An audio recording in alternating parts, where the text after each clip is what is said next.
Hola, hoy quiero compartir contigo unos conceptos impresionantes de Perashat Miketz. Este Perashá, cada año y año, cae en Hanukkah. También hablaremos temas interesantes de Hanukkah. Quiero empezar con algo bien interesante. Como sabemos muy bien, al comienzo de la Perashá, nos cuenta que Yosef Atzadik fue llevado de un momento a otro, desde el pozo más profundo del calabozo hasta lo más alto del reinado de Mitzrayim. ¿Cómo alguien se podría imaginar, ante todas las apuestas y probabilidades, un preso que llegara a ser virrey en un solo momento? Algo impresionante. Y ese día, nos dicen nuestros jajamim, cuando fue sacado Yosef de la cárcel, fue justamente Rosh Hashanah. Un pequeño musar, así, una idea pequeñita para tener todos nosotros, es tener en cuenta que para Hashem no hay imposibles, no hay probabilidades, no hay lógicas, todas se rompen. Y en un día como Rosh Hashanah, en donde todo se pone en la balanza, es un día en el cual hay que confiar que Hashem puede lograr todo. Yosef Atzadik es llevado hasta lo más alto del reinado en Egipto. Pero para esto tardó 2 años, como lo dice al principio de la Perashá. Vayim Miketz Shenatayim Yamim. Después de 2 años, al final de 2 años. ¿Por qué eran importantes estos 2 años? Dicen los jajamim que Yosef Atzadik puso su confianza en el ministro de la bebida. Al poder interpretar sus sueños, pone su confianza en él y le dice: por favor, lo único que te pido, cuando estés en Comparó y regreses a tu puesto, lo único que te pido es que me recuerdes. Y le dijo 2 veces: Kim Zehartani Veiskartani. 2 veces le pidió. Dicen los jajamim, por el hecho de pedirle 2 veces al ministro de las bebidas, fue castigado con 2 años de cárcel. La pregunta es, Yosef estaba haciendo un ishtadlut, una parte natural que todos estamos obligados a hacer cuando en este mundo, cosas naturales de este mundo. Todos estamos obligados a hacerlas. Por ejemplo, nadie puede decir, bueno, yo no voy a trabajar y que me llueva el dinero del cielo. Eso es imposible. Yosef pagó su cuota de ishtadlut, de esfuerzo, para que de esta manera Hashem fuera el medio, el ministro de la bebida fuera el medio para sacarlo de la cárcel. La pregunta entonces, ¿por qué fue castigado?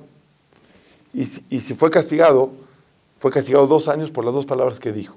Aparentemente una, por lo menos, era obvia, la tenía que haber dicho. Tenía que haber dicho para que fuera el vehículo por medio del cual Hashem nos salvara de la cárcel.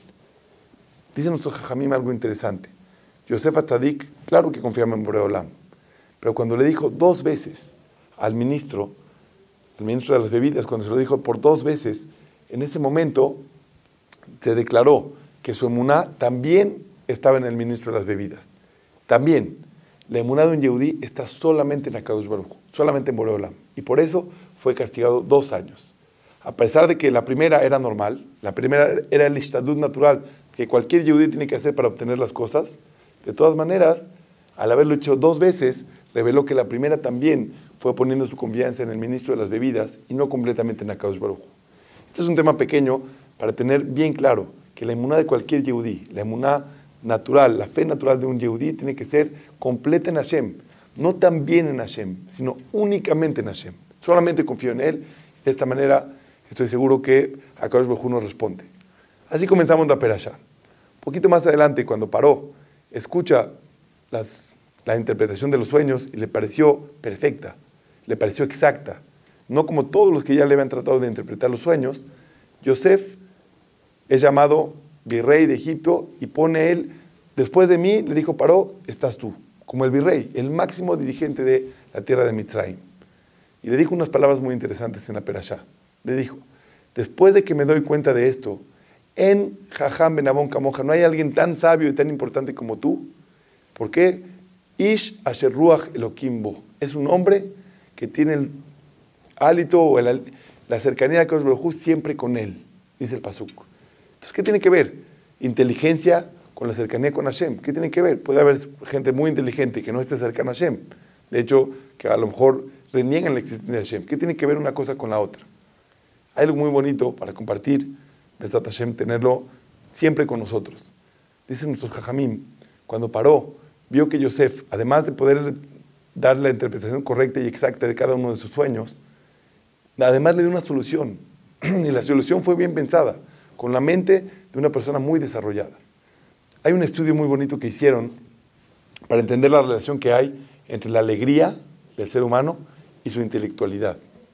Entre más feliz estás, mucho más fácil o mucho más herramientas intelectuales tienes en la vida. Si estás triste, deprimido, la mente también se cierra. Es increíble esa relación. Uno hubiera pensado, bueno, si yo estudio para un examen contento o estudio para un examen deprimido, pues es lo mismo, al final estoy estudiando. La respuesta es no. Cuando lo haces feliz, cuando lo haces con un estado de ánimo alegre, los resultados siempre son mucho mejores. Yo decía de broma cuando estaba en la escuela, en un examen el 80% es actitud. ¿Cómo estás en el examen? ¿Cómo te sientes? ¿Cómo estás anímicamente? Y el 20% son conocimientos. Pero no se apoyen en esto, hay que estudiar también. Quiere decir, siento, y según estos estudios, el estado de ánimo tiene mucho que ver con el desarrollo intelectual. Por lo tanto, dijo Paró, no puedo creer que Yosef, estando en la cárcel, con seguramente un estado de ánimo muy bajo, nadie en la cárcel está feliz, disfrutando. Después de salir de la cárcel, inmediatamente, tiene una brillantez emocional, una brillantez en la mente tan grande, no lo puedo creer. Seguramente es porque tiene a Kadosh Baruj Hu consigo todo el tiempo. Porque vive con Hashem, porque vive con la seguridad de que todo lo que pasa en nuestras vidas es solamente para nuestro bien. Se siente apoyado y siempre adelante de la mano de Akadosh Baruj Hu. Eso lo pudo reconocer hasta Paró, que Paró más adelante renegó de Hashem. Pero lo pudo reconocer en Yosef, porque vio que tenía muchísimas ganas de estar cerca de él, cerca de Borolam, y por eso mantenía su alegría. Y al mantener su alegría, mantenía su fuerza intelectual para poder ser realmente el virrey de todo Egipto. Este es un tema muy interesante. ¿Cómo se puede lograr? Bueno, tenemos que partir de una premisa muy bonita, que dice el libro Jobat Alevavot, en el Shara Bitajón, en el portón de la fe, de la emuná, pero práctica, que es el bitajón, la seguridad en Hashem. Dice una frase que en lo personal me acompaña todos los días de mi vida. Dice la frase, acuérdate que Hashem está más preocupado por tu bienestar que tú mismo. ¿Tú mismo te preocupas por tu bienestar? Por supuesto. Bueno, Hashem que te creó está preocupado mucho más que tú por tu propio bienestar. Solamente que hay situaciones donde no lo podemos ver directamente, no lo podemos ver claro. Al no poderlo ver claro nos angustiamos. La angustia crea un círculo vicioso. Yo puedo platicarles experiencias, desgraciadamente, en nuestra comunidad, de mucha gente, por ejemplo hombres, que por algunos motivos económicos empiezan a caer y empiezan a deber dinero a las tarjetas de crédito y empiezan a sentir un peso muy grande en los intereses y no quieren de alguna manera revelar que su estatus económico es más bajo. Entonces, anímicamente se empiezan a sentir muy mal y eso empieza a afectar a que ya no tengan las posibilidades intelectuales de poder seguir haciendo proyectos, de poder avanzar, crecer en la vida. Ya, es muy complicado, les cuesta trabajo y es un círculo vicioso que hay que romper. ¿Cómo hay que romper?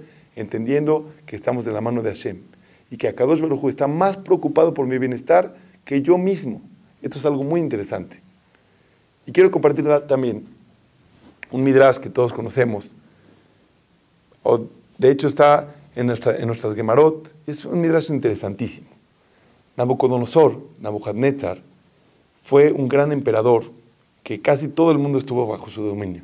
De hecho fue el que destruyó nuestro primer Betamikdash, y él, cuentan nuestros Jajamim, que toda la conquista del Betamikdash fue por partes. No pudo conquistar de una sola vez y destruirlo de una sola vez, fue por partes.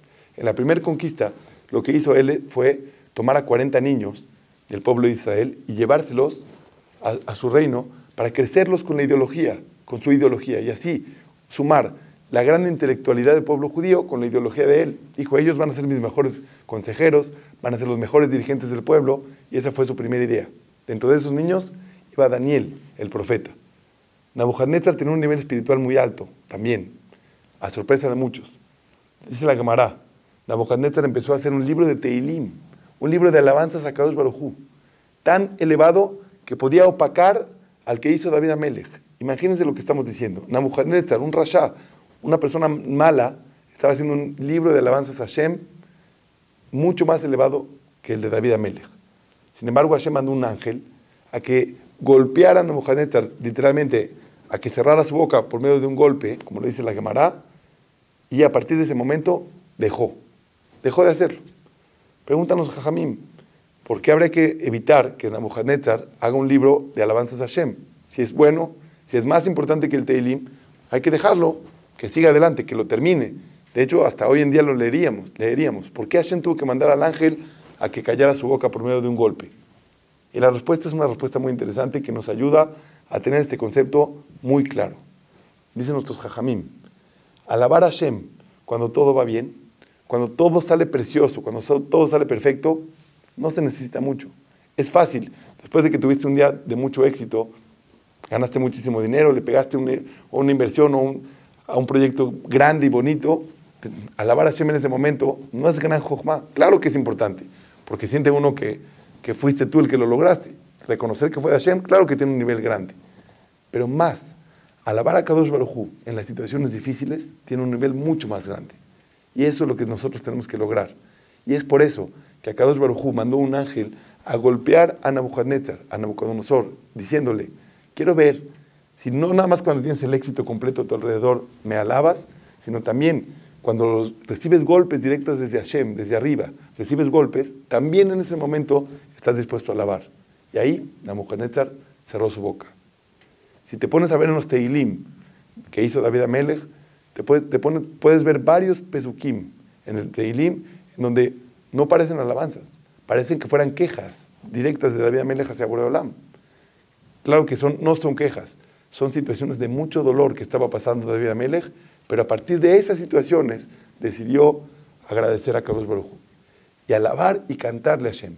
Y ese es el Sefer Teilim que tenemos, que está escrito sobre él, que el que lo lee es como si se ocupara del estudio de Torah más profundo que hay en las diferentes Gemarot. Eso es lo que puede lograr un Yehudí y ese es su potencial.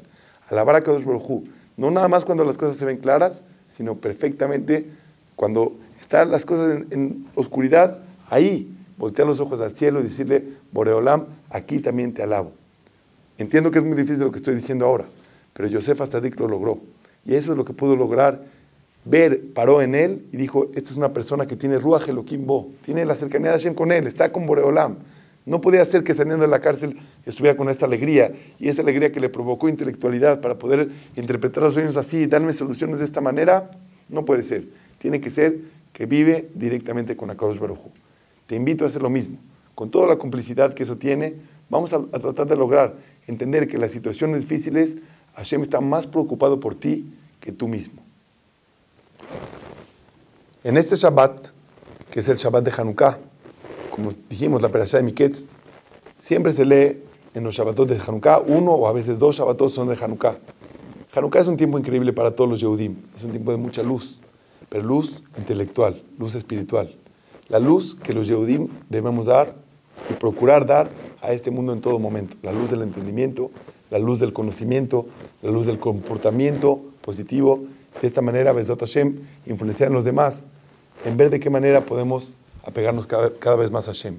Las lucecitas que se ven prendidas en cada una de las casas nos llenan el alma y el corazón, pero nos dan mucha responsabilidad, porque esta casa tiene que ser una luz que ilumine a los demás pueblos en el mundo. Quiero compartir contigo un midrash muy interesante que cuentan sobre la historia de Hanukkah. Lo cuenta el Mashgiach de Leikud en su libro Sefer Reshimot, Leket Reshimot, una historia interesante en el midrash. Cuenta el midrash que durante todo el tiempo que los Yevanim, los griegos, estuvieron sobre Jerusalén, dominando Jerusalén, todo ese tiempo fueron 180 años en total. Ponte a pensar, no es poco tiempo. Los Yehudim en Estados Unidos tienen 110 años, a más tardar, pensando en máximo 110 años, y en 110 años tenemos resultados devastadores sobre la asimilación que hay de los Yehudim a la cultura, de los matrimonios mixtos que hay hoy en día en Estados Unidos, y en solamente 110 años. 120 años, 180 años duraron el gobierno o la fuerza griega sobre los Yehudim. Eso causó muchísimas cosas negativas, como por ejemplo muchos Yehudim midyavnim, que se pasaron completamente a la cultura griega, y de hecho de ellos recibimos los golpes más duros en nuestro pueblo.